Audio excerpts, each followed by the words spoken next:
As Electrek reported, Tesla's semi-prototypes were spotted at a Supercharger station near Sacramento on their way down from Gigafactory 1 in Nevada for their first cargo trip test. It gave the opportunity for people to catch up with the prototypes and give us our best look at the electric trucks towing trailers. Tesla's semi-prototypes were filmed driving around in the wild before, but never with cargo since the original test mule sighting months ago. The vehicles were undoubtedly impressive in terms of torque and acceleration without cargo, but that's hardly surprising considering the advantages of electric motors in terms of performance. But now that Tesla started cargo test runs between Gigafactory 1 and Fremont, we are going to have plenty more opportunities to see how the electric vehicles perform while towing large loads. After the vehicles were spotted at the Rockland Supercharger station, someone followed them on the highway. Without a load, the Tesla semi-trucks had their tires spinning when accelerating, but it doesn't seem to be the case with a load. As previously reported, those trucks are allegedly carrying battery packs made at Gigafactory 1 in Nevada, where Tesla produces stationary energy storage battery packs, like Power Packs and Powerwalls, and Model 3 battery packs. After leaving Sacramento, the trucks were supposedly on their way to the Fremont factory, about 130 miles away, where Tesla builds the Model 3. It's still not a demonstration of the promised 500-mile range on a single charge, but it's still quite an impressive range for an all-electric Class A truck with a load. For example, Mercedes-Benz unveiled last month its latest all-electric truck, the Electrek, which it claims can travel 125 miles on a single charge. Tesla is expected to continue its Tesla Semi-Test program over the rest of the year ahead of the planned start of production in 2019.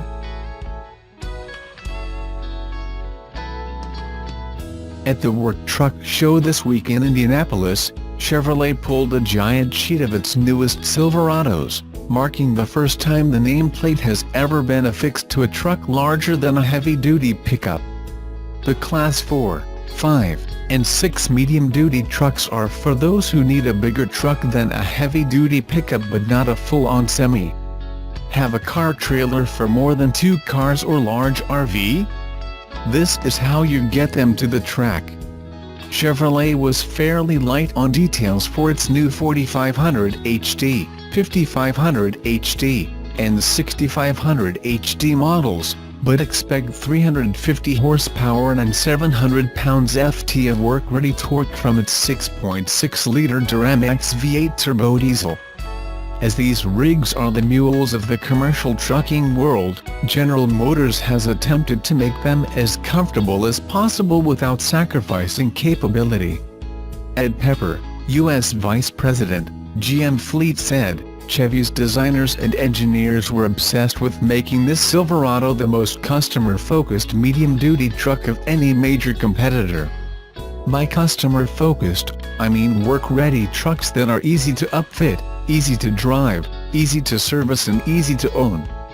That means the Silverado medium-duty trucks will get commercial-grade features such as 7-cab-to-axle configurations, an easily accessible engine bay by way of a clamshell hood, power takeoff, PTO, and the venerable Allison transmission.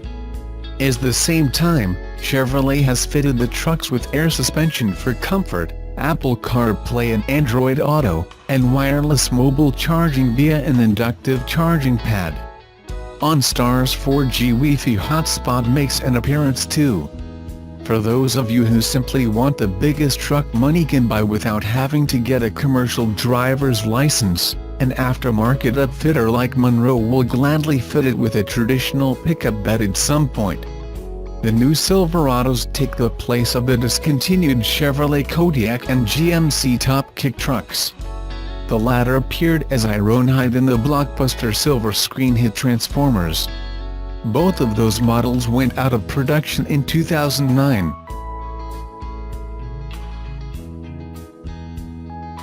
The 2019 Ridgeline is already available at Honda's U.S. dealers since March 6, with an MSRP of $29,990 for the entry-level 2WDRT version.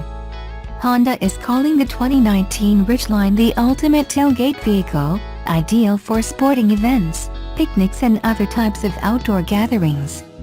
With that in mind, one of its best features is the dual-action tailgate, which offers easy access to the lockable, weather-sealed in-bed trunk, in-bed 115 VAC power outlet and the world's first truck bed audio system. Inside, there is a wide array of standard and optional features.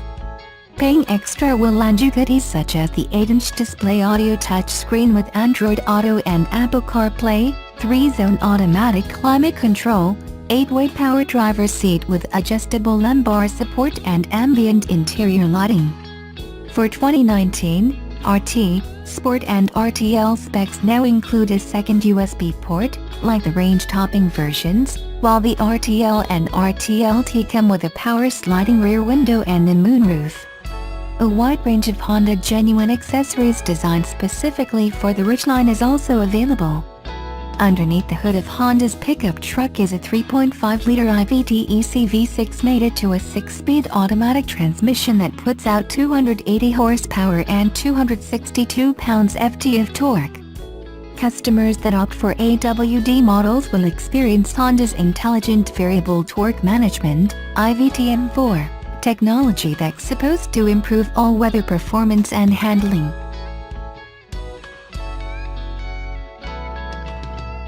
Elon Musk announced yesterday that Tesla Semi was setting out on its first cargo trip from Gigafactory 1 to Fremont factory, but he shared the news before the prototypes had actually completed the 5 to 6 hour-long trip.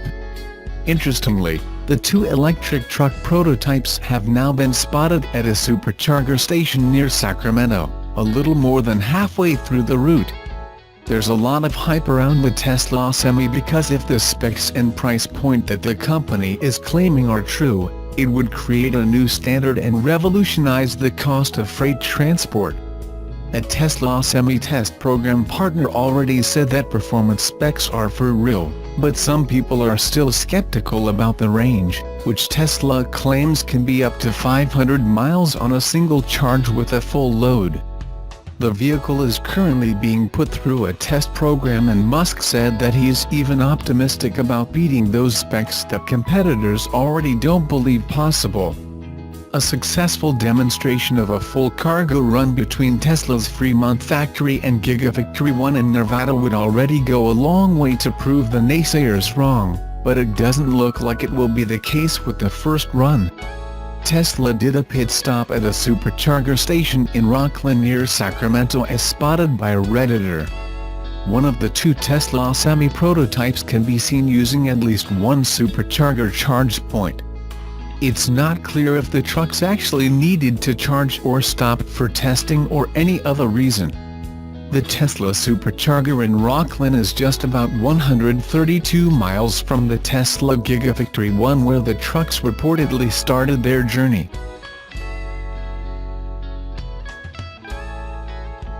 General Motors returned to the medium-duty market after a decade-long hiatus with the 2019 Chevrolet Silverado 4500 HD, 5500 HD and 6500 HD chassis cab trucks, unveiling the new line at the 2018 Work Trucks show in Indianapolis on Wednesday. The 2019 Silverado 4500-6500 HD features a bold and muscular front design and is powered by GM's 6.6-liter Duramax V8 diesel engine.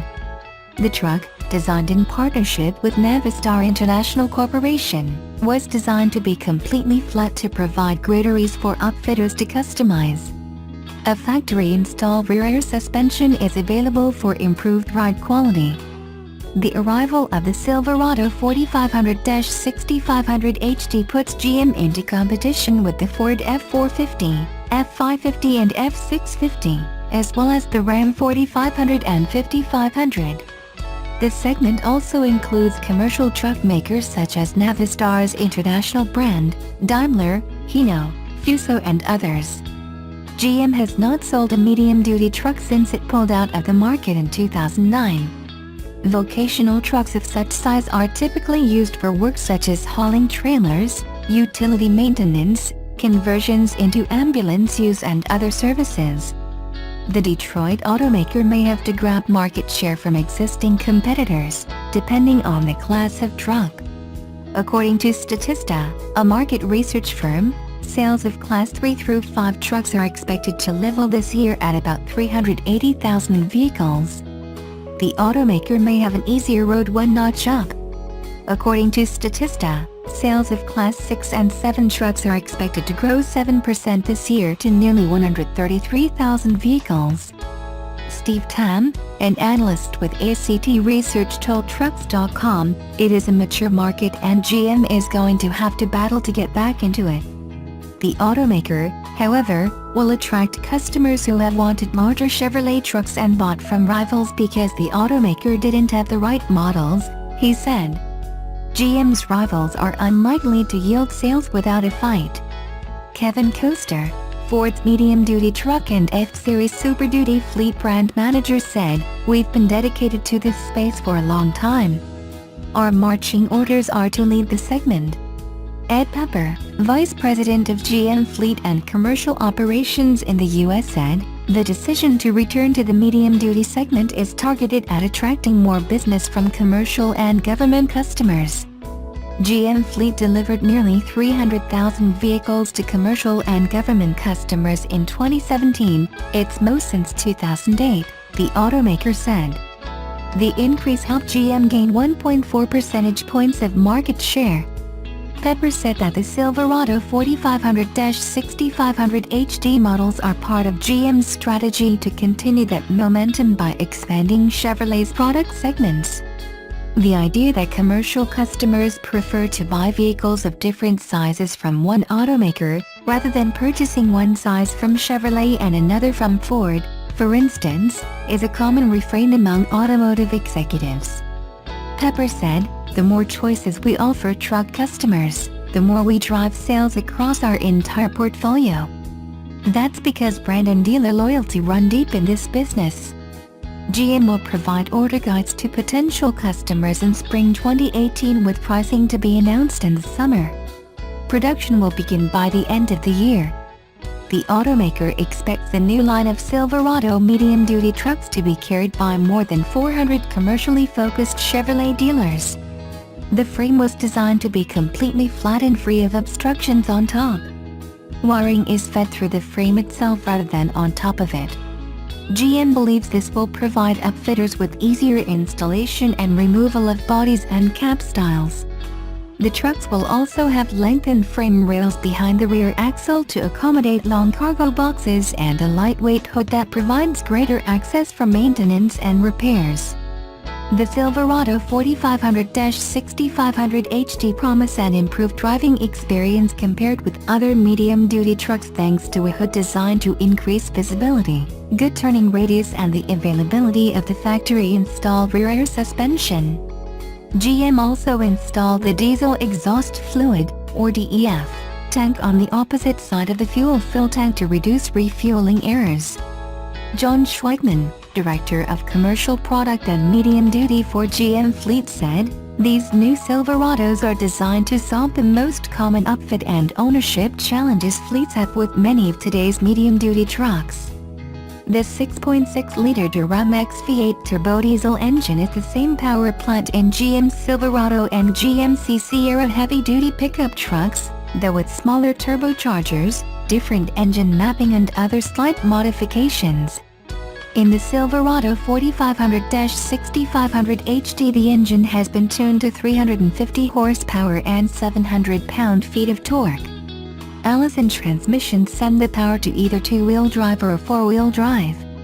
The truck is a joint venture with Navistar, which will build the chassis and assemble the vehicles at its factory in Springfield, Ohio. According to Navistar, it plans to add 300 jobs and invest more than $12 million in facility upgrades and state-of-the-art equipment to produce the new vehicles. The trucks go into production later this year. Navistar will reveal its version closer to production,